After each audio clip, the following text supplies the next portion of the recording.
Good morning, friends. I hope you must be happy for yesterday's gap.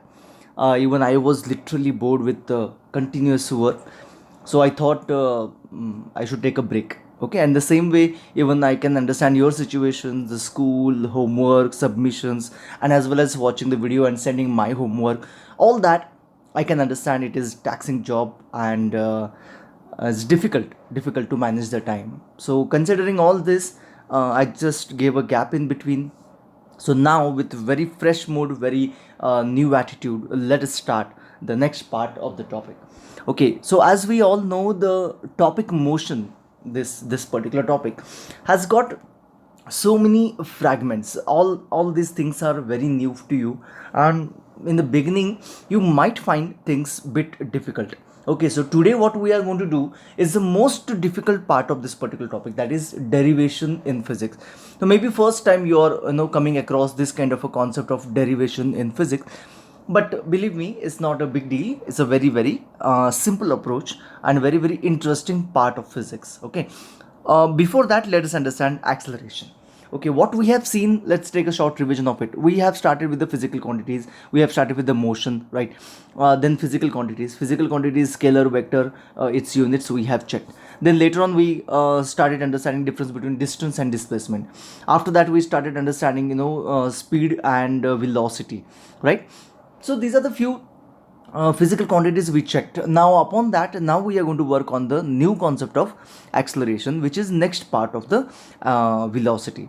Okay, so let us understand that with a very simple approach, very simple and direct approach. First of all, let us see what is velocity. I'm not just talking about velocity in terms of direction. Okay, चलो ठीक है, speed देखते हैं. What is speed? Speed is equals to distance upon time, right? And velocity is equals to displacement upon time, s upon t.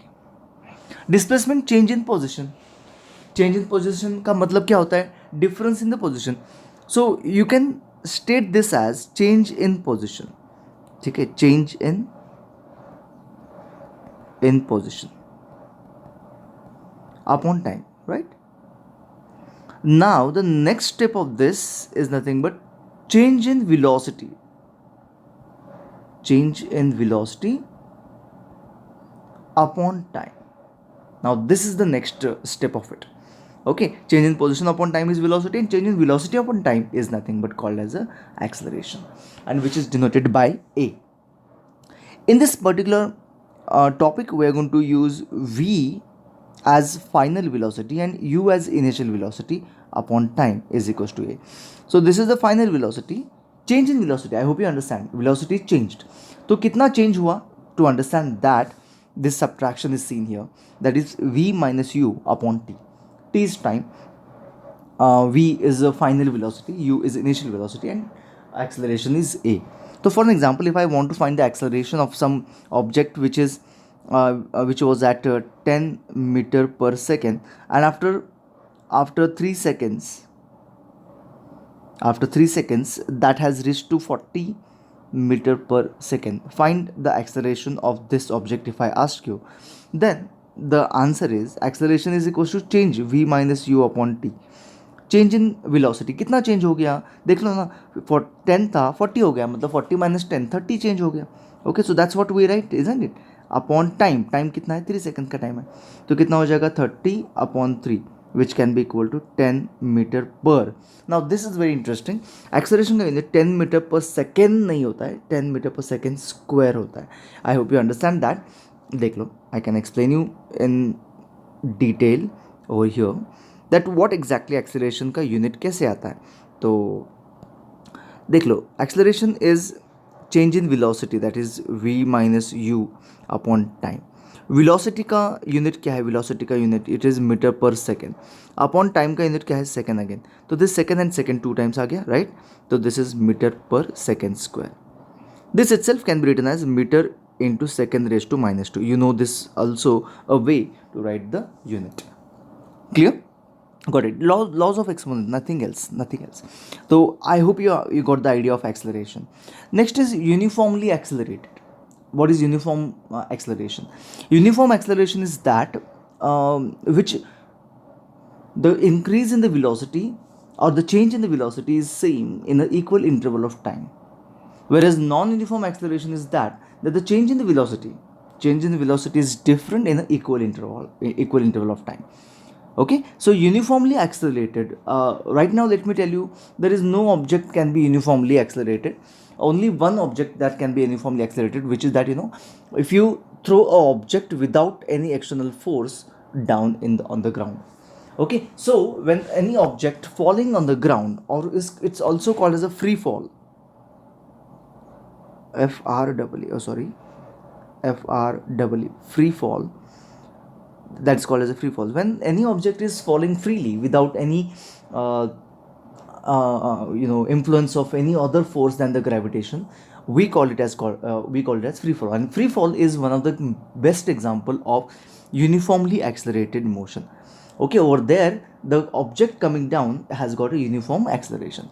There is no other object we can consider that it has got uniformly acceleration. Okay, so of course, I hope you understood this concept. So I'll just delete this and we can go for the actual topic now. Acceleration. Acceleration of a body is defined as rate of change of velocity with time, or rate of change of velocity with time.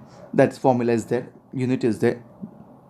Uniform acceleration. Body is uniformly acceleration. A body has a uniform acceleration if it travels.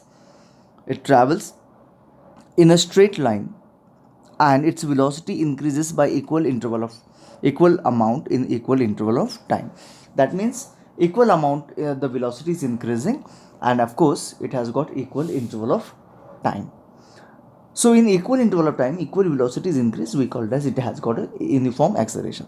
Example of uniform acceleration: freely falling object, motion of bicycle going down the slope. Of course it is again the same thing, free fall only, but of course the thing is it is different motion, so it is stated in that way, because when any bicycle is going down on the slope, it again having gravitation acting on it, so it's very clear, the same concept.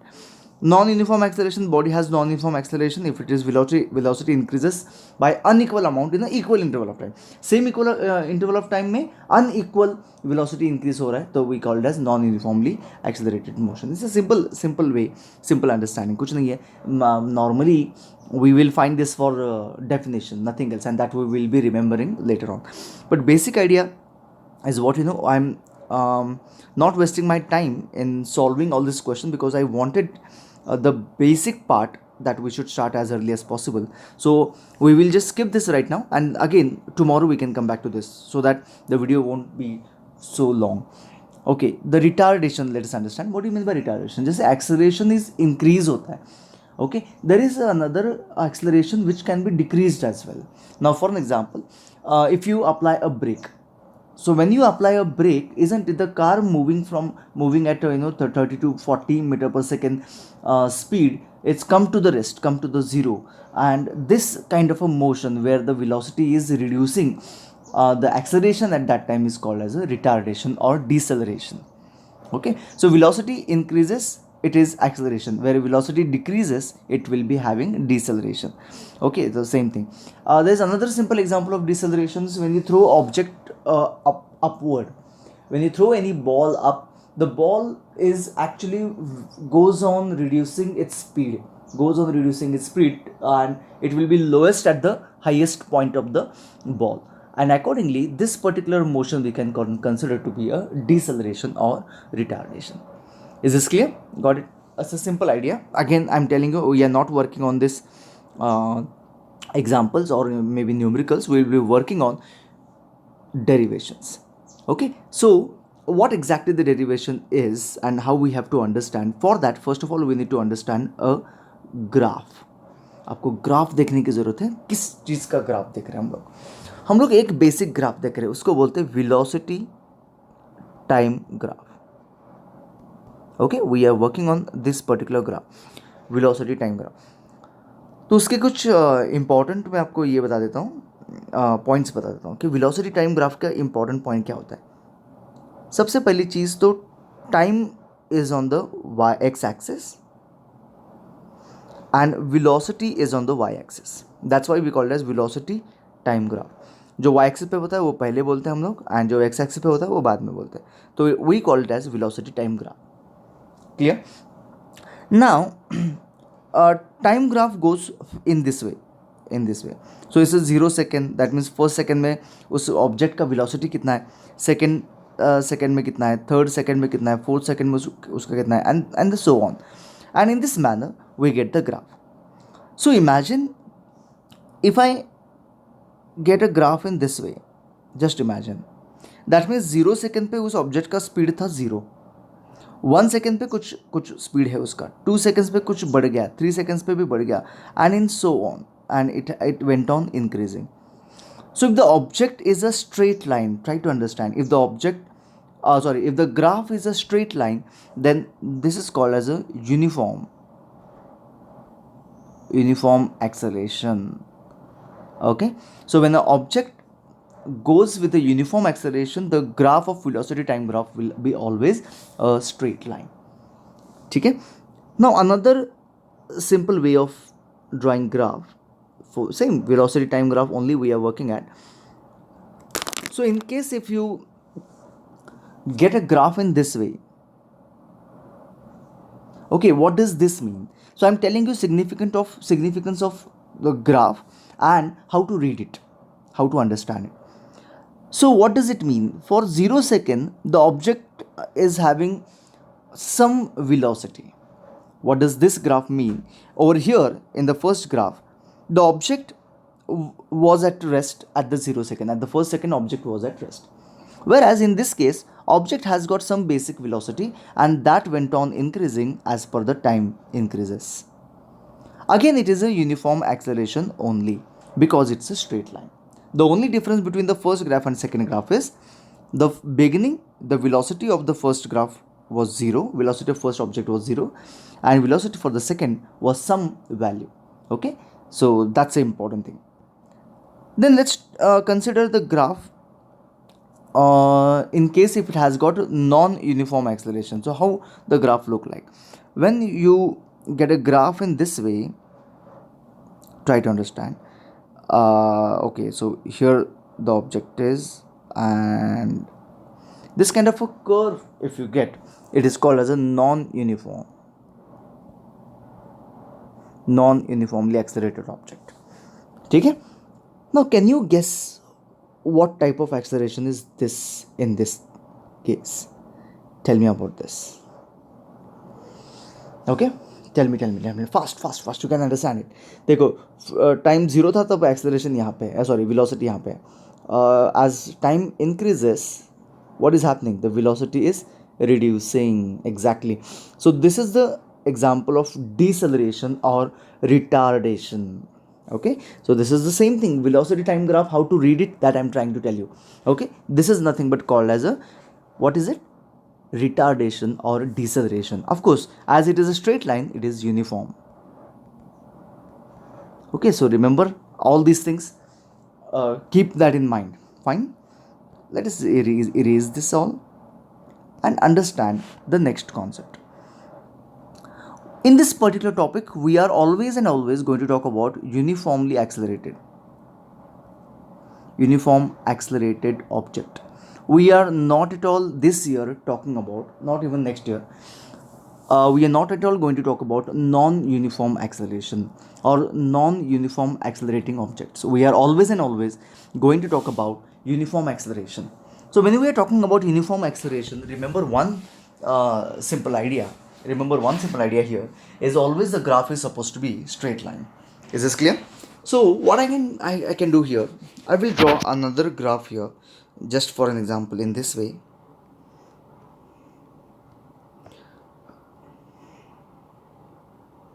This is the straight line. So here is my AB, BC and CD. Now let us see whether you understand this graph or not. Check out, this is the time and this is the velocity. Okay, understand it. In the first second, that means maybe at a 0 second, the object has got some speed. One thing that shows. What AB shows? Of course, the AB shows uniform acceleration. Of course, it is showing the acceleration is increasing and it is till b, it is increasing. What increasing? Acceleration is not increasing. What is increasing? Velocity is increasing. Try to understand. You can understand that velocity is increasing. And what is acceleration? Acceleration is constant. Okay, over here at point AB we have AB, we have constant acceleration, increase in velocity, speed increase हो रहा है, and constant acceleration, constant acceleration, right? At BC, let us check what happens. At BC we will understand what happens when we go at BC. You can check that even then the time is increasing, the velocity is remaining same. That means what was the velocity at point B, the same is velocity at point C. Okay, so velocity is not changing. As velocity is not changing, no change in the velocity. In velocity. Then what is acceleration? Let us check. No change in velocity. Velocity में कुछ change ही नहीं है. मतलब यहाँ पे कुछ 10 था, यहाँ पर भी 10 है. तो 10 minus 10 कितना हो जाएगा? 0 हो जाएगा. Right? So यहाँ पे 0 acceleration. I hope you understand that. Isn't it? It is very clear. Now the object is at C to D. Now C to D, let us check करते हैं क्या हुआ है.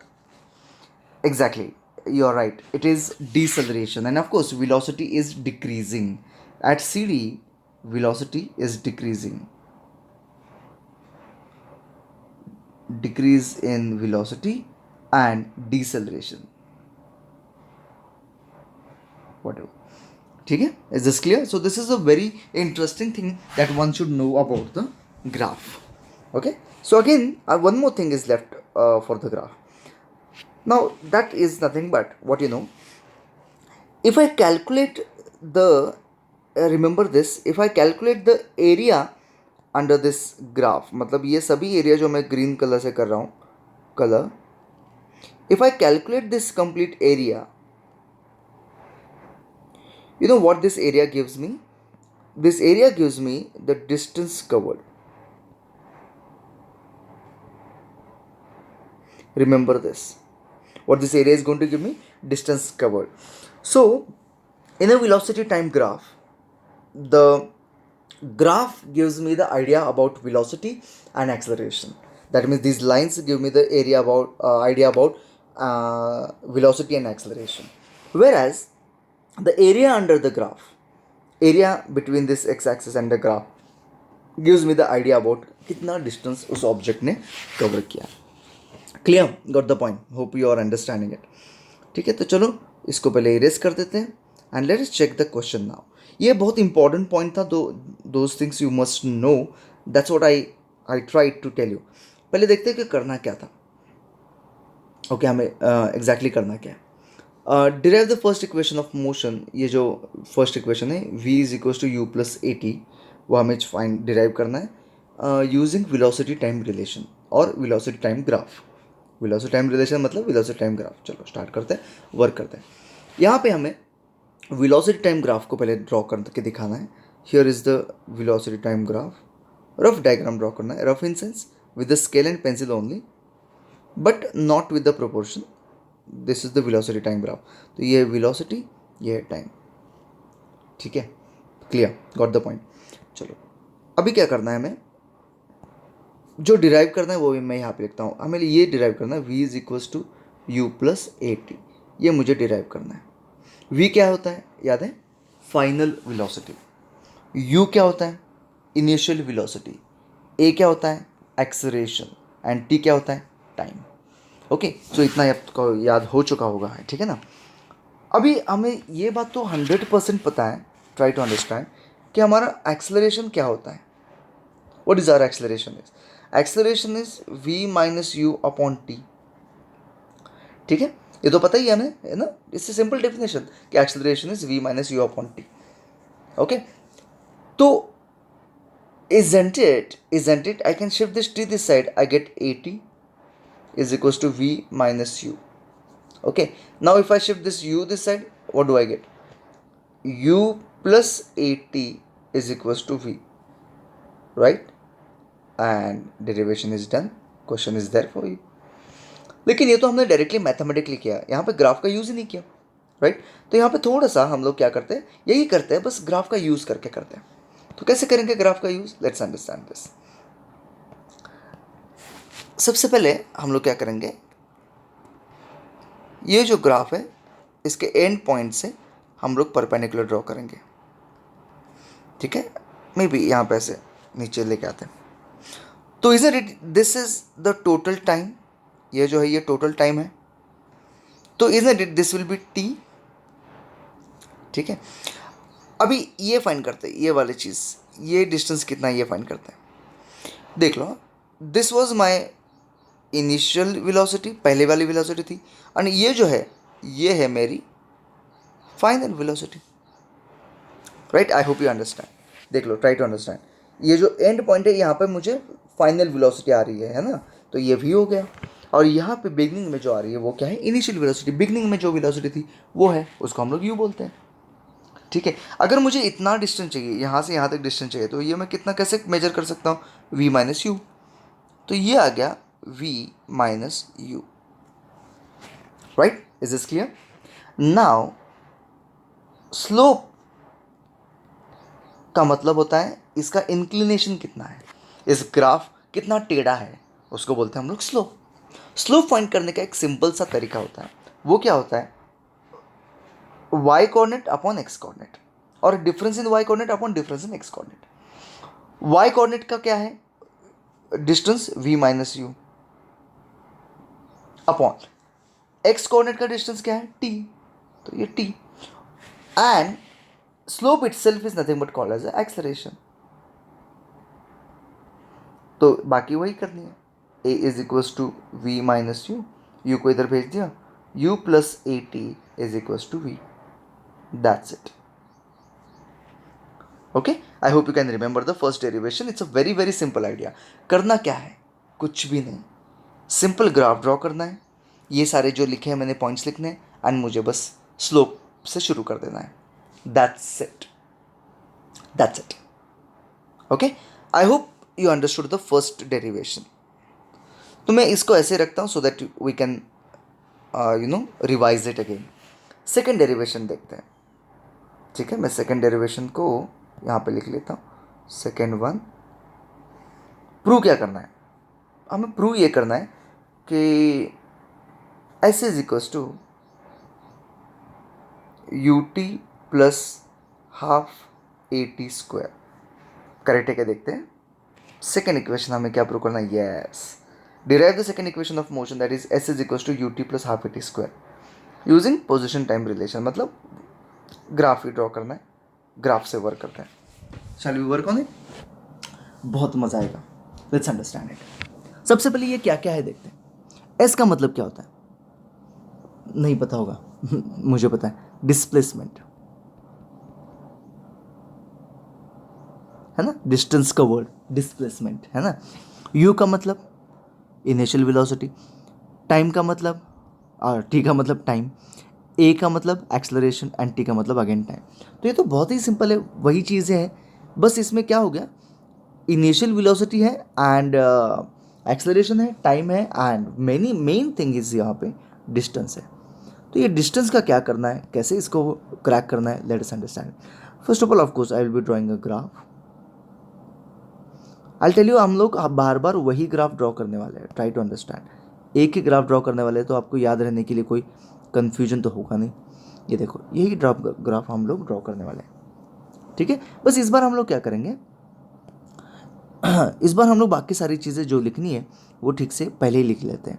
ये है मेरा u, और इस पॉइंट पे जो आता है वो होता है v, और ये जो आएगा ये टोटल आएगा t, यहाँ से यहाँ तक। मतलब instead of writing there I can write here t, ठीक है।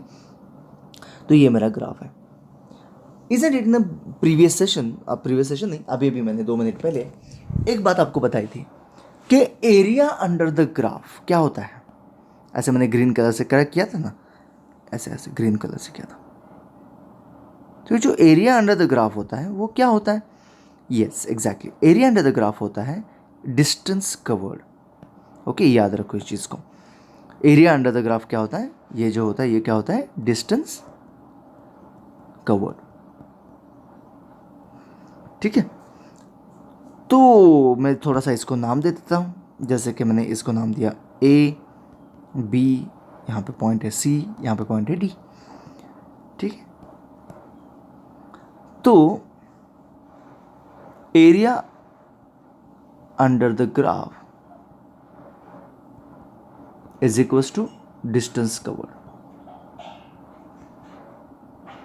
अभी आप बोलोगे कि डिस्टेंस थोड़ी पूछा है, यहाँ तो एस पूछा है, डिस्प्लेसमेंट। लेकिन अगर कोई भी डिस्प्लेसमेंट स्ट्रेट लाइन पे हो तो वो डिस्टेंस एंड डिस्प्लेसमेंट क्या हो जाता है, सेम हो जाता है। इसलिए हम लोग यहाँ पे डिस्टेंस ले रहे हैं, कोई बात नहीं, डिस्प्लेसमेंट भी ले सकते हैं, there is no issue. Area under the curve, अभी हमें फाइंड क्या करना है, इसका एरिया फाइंड करना है। Once you get the area of this, I am done with the question, that's it. Simple सी बात थी, बहुत सिंपल सी बात थी। चलो लेट्स स्टार्ट अंडरस्टैंडिंग। इसका एरिया कैसे हम फाइंड करेंगे, ये किस शेप का लग रहा है, मुझे तो ये ट्रेपेजियम जैसा लग रहा है, आपको भी लग रहा होगा ट्रेपेजियम। अभी ये ट्रेपेजियम कैसा है, देख लो, ये है पैरेलल लाइंस, ये और ये पैरेलल लाइन दिख रहे हैं, ठीक है, और ये है उसकी height. Okay, so area of trapezium क्या होता है, तो it is area of quadrilateral sorry A B C D है, which is equal to S, distance covered is S. हम लोग पहले भी लिख सकते हैं डिस्टेंस कवर्ड, जैसे कि ऐसे, आपको मैं बताता हूँ, जैसे कि ऐसे लिख सकते हैं, s is equals to area of quadrilateral A B C D. ठीक है, तो what is S is equals to half into sum of parallel sides into height. अगर आपको पता है एरिया ऑफ ट्रेपेजियम क्या है तो इट्स वेरी गुड, नहीं पता है तो याद करो, क्योंकि आपको लगेगा ही, बार बार लगेगा, मैथ्स में भी लगेगा, साइंस में तो लग ही रहा है, right. Sum of parallel sides मतलब ए बी प्लस, देख लो, A B plus C D into H, H मतलब बी सी, क्लियर। तो what is S is equals to half of A B, यहाँ पे क्या है देखते हैं, A B is u, you can check that distance, यहाँ पे यहाँ से यहाँ तक का डिस्टेंस कितना है, यू है, तो A B is u. C D कितना है, सी डी, ये डिस्टेंस यहाँ से यहाँ तक अगर मैंने चेक कर लिया तो ये वी डिस्टेंस है, सी डी ये वी है। बी सी डिस्टेंस कितना है, बी सी यहाँ से यहाँ तक कितना डिस्टेंस है, ये टी है, तो ये टी आ गया, दैट्स इट, मेरा हो गया, आंसर आ गया। लेकिन एक चीज़ मुझे समझ में नहीं आ रही है कि इसमें ए क्यों नहीं आ रहा है। ठीक है, मुझे तो आंसर आ गया लेकिन ए नहीं आ रहा है, तो मुझे ये चेक करना पड़ेगा कि ऐसे कौन सी चीज़ है इसमें जो इसमें एक्स्ट्रा है एंड मुझे उसको निकालना है। जैसे कि यहाँ पे यू दिखाई दे रहा है, टी है, यहाँ पे भी यू है, टी है, लेकिन ये वी नहीं दिखाई दे रहा है, दैट मीन्स वी को मुझे रिप्लेस करना है, I have to change the v. तो S is equals to half into bracket u plus, अब इस वी को कैसे रिप्लेस कर सकता हूँ मैं, चेक करो, इसलिए मैंने इसको इरेज नहीं किया था। देखा आपको, v इज इक्वल्स टू क्या आ रहा है, u प्लस ए टी, तो इसको मैंने अगर u प्लस ए टी किया, देख लो इस v को फर्स्ट इक्वेशन के हिसाब से मैंने u प्लस ए टी किया इनटू टाइम t। बात समझ में आ रही है, I hope you are clear with this. हो गया, अभी आंसर आ गया है, you don't have to worry. Again I repeat, कुछ नहीं किया, बस v को u प्लस ए टी कर दिया, दैट्स इट। तो s is equals to half into bracket 2u plus a t into t. ठीक है, अभी हम लोग क्या करेंगे, इससे मल्टीप्लाई कर देंगे, दैट्स इट। पहले हाफ से करेंगे फिर टी से करेंगे, या फिर दोनों से करें तो भी चल जाएगा, नो प्रॉब्लम। चलो पहले हाफ से करते हैं, इसको अंदर हाफ से मल्टीप्लाई करते हैं, तो it is going to be u plus half a t into t, right. तो अभी टी से करते हैं, अभी यू कैसे आ गया, टू कैंसिल हो गया ना, तो इसलिए यू आ गया। अभी टी से मल्टीप्लाई करते हैं, it will be u t plus sorry half a t square is equals to s, and that's it, I got my second equation, clear, getting it, using your first equation I got the second equation। बस यहाँ पे use क्या किया, distance covered. ये बहुत important concept हमने लिया कि area under the graph is nothing but the distance covered. ठीक है, इज दिस क्लियर, कोई difficulty, I just hope there is no confusion, है ना। चलो थर्ड इक्वेशन देखते हैं। थर्ड इक्वेशन भी वही है, ज़्यादा कुछ डिफरेंस नहीं है, बस थोड़ा सा चेंज है। ठीक है, तो थर्ड इक्वेशन क्या है, मैं यहाँ पे लिखता हूँ, 2as is equals to v square minus u square. देख लो यहाँ पे भी s है, यहाँ पे भी a है, v है, u है, v बस एक्स्ट्रा है यहाँ पे, मतलब यहाँ पे टाइम नहीं है, instead of time here we have v, that is final velocity. इतना ही बेसिक डिफरेंस है, लेकिन स्टार्ट तो वहीं से करना है। ठीक है, स्टार्ट करते हैं। पहले क्या करना है पता है आपको, ग्राफ ड्रॉ करो। वही ग्राफ हम लोग बार बार ड्रॉ कर रहे हैं, तो you don't have to worry now. ये रहा मेरा ग्राफ। ठीक है, उसके बाद ये है मेरा v, ये है मेरा u, this is my t, बराबर है ना। And you know that distance covered is also required. क्यों चाहिए यहाँ पे distance covered, let me tell you. क्योंकि यहाँ पर भी s दिखाई दे रहा है आपको, जहाँ जहाँ s आता है तो वहाँ पे डिस्टेंस कवर्ड मतलब जो डिस्प्लेसमेंट है वो तो आएगा ही। तो वो क्या होता है distance covered? Distance covered S is equals to area of quadrilateral A B C D. ठीक है, अभी बोलोगे ए बी सी डी किधर है, ये रहा A B C D, right. तो थोड़ा सा चेंज यहाँ पे हमें करना है, बस उतना ही, and then done, answer is done. थोड़ी S is equals to check करते हैं। सेम बाकी कॉन्सेप्ट रिमेन सेम। वो कैसे कॉन्सेप्ट रहेगा, half into bracket parallel sides A B plus C D into B C. ठीक है, तो it's half into bracket A B is your u, C D is your v into t, finished, that's it. ठीक है, यहाँ तक तो समझ में आ गया आप लोगों को? आ गया ना समझ में यहाँ तक? अभी इन प्रीवियस क्वेश्चन आज v वॉज रिप्लेस्ड, चेक कर लो। दिस क्वेश्चन हमने किसको रिप्लेस किया था, v को रिप्लेस किया था, राइट क्योंकि in the equation v wasn't there, जो हमें प्रूव करने के लिए बोला गया था इस इक्वेशन में v नहीं था, इसलिए we replace the v। Whereas in sorry हाँ, in this question if you check, जो मुझे प्रूव करने के लिए बोला गया है इसमें t नहीं है, तो ये तो क्लियर सी बात है कि मुझे t को रिप्लेस करना है। ठीक है, तो किस इक्वेशन से रिप्लेस करना है और किससे रिप्लेस करना है? फर्स्ट इक्वेशन से। ठीक है, what is my first equation? जो फर्स्ट इक्वेशन है वो ये है रहा, v is equals to u plus a t, यही है मेरा फर्स्ट इक्वेशन। अभी इससे हम लोग टाइम फाइंड करेंगे। तो टाइम कैसे फाइंड करेंगे? सबसे पहले u को इधर शिफ्ट करते हैं, जैसे कि v minus u is equals to a t. अभी t इज इक्वल्स टू क्या हो जाएगा, v minus u upon a हो जाएगा। Now I can use this in place of t। बात समझ में आ रही है? चलो लेट्स वर्क ऑन इट। तो s is equals to, check करो, s is equals to half into bracket u plus v, अभी u एंड v एक जैसे लग रहा है, अच्छा u plus v into time, time क्या है, v minus u upon a, ये रहा मेरा टाइम। बात समझ में आ रही? क्लियर? अभी ये जो a है ये 2 है, ये इधर शिफ्ट कर देता हूँ मैं, क्योंकि देख लो यहाँ पे 2as चाहिए मुझे, तो मैं a एंड 2 को इधर शिफ्ट कर दिया, तो 2as is equals to u plus v into v minus you.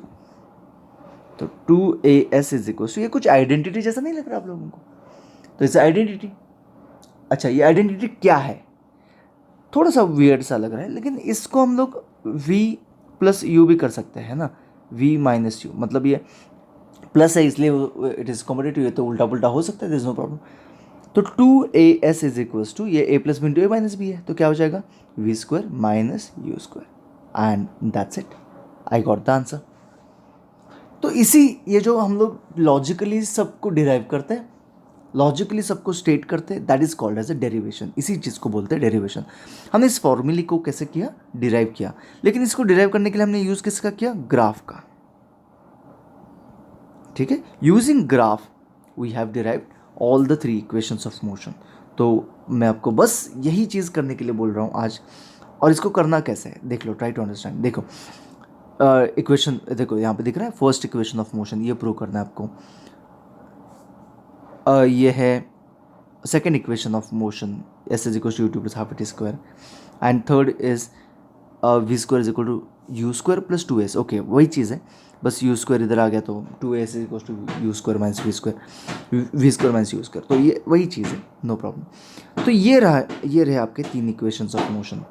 ठीक है, I hope you can complete this. आज के लिए बस इतना ही करना है, ज़्यादा कुछ नहीं करना है। लेकिन एक बात मैं आपको बोलता हूँ, नहीं समझ में आ गया इमेजिन, तो वीडियो को बार बार देखो और एक बार देखो, लेकिन वीडियो स्टार्ट हो गया एंड आप लोग वैसे ही कॉपी कर रहे हो, that is really very bad in terms of getting the concept.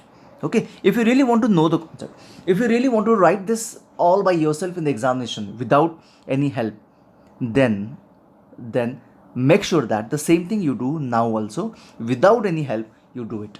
Okay, so this is a great thing will be done in case if you are not going to copy it. Okay, so I'm expecting that you all should not to copy this. Okay, so that's it. मैं इसीलिए तीन ही चीज़ें आज रख रहा हूँ, ज़्यादा नहीं है. और तीनों में एक चीज़ कॉमन है, आपको तो पता है, ग्राफ ही कॉमन है, राइट? ग्राफ कॉमन है. बस आपको करना क्या है, उस ग्राफ को देखना है और ग्राफ के हिसाब से आगे बढ़ना है. That's it. कैसे आगे बढ़ना है, इसके लिए आपके पास वीडियो है ही. बस आगे बढ़ो एंड मैथमेटिकली वर्क करो and the answer is done. Is this clear? Getting it? Hope you understand it. So now I will stop the video.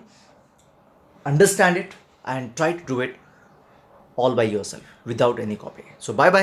See you tomorrow with the next part of the topic.